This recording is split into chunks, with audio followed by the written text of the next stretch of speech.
Well, that was quite cruelly 70s.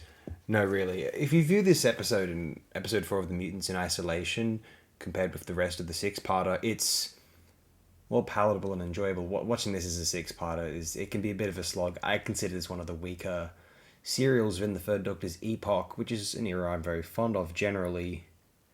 The score here is quite fantastic. And for a moment there, it was genuinely claustrophobic whilst they're in the tunnels there. And when I say it's so, when I claim it's very ruthlessly 70s, especially in the context of science fiction, television and film productions, the sets of the base itself, it's like a sub Logan's Run situation almost, Silent Running, Westworld, whatever you want to name. I'm not trying to bemoan those films in and of themselves necessarily. It depends on the film, I suppose, individually. And then, of course, you get these medieval-looking fellows, like something out of another British production entirely. What's this doing there?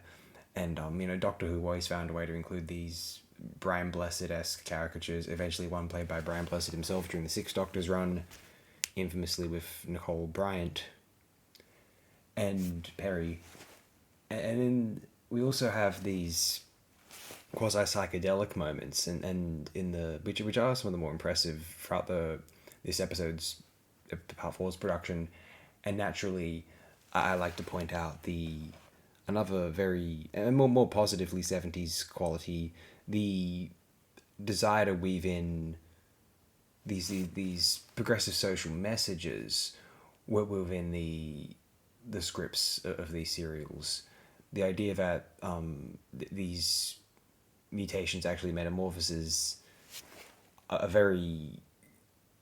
an interesting notion with which we can analyze how contemporary, in Doctor Who's context, olden day Earth responses to difference within the species can generate a certain bigotry displayed by the overlords and their brutish, old school, empire-esque commander.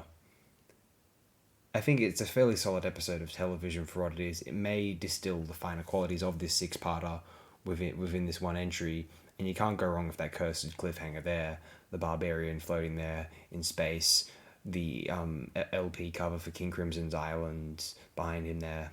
Good stuff. Let me know your own thoughts, if any.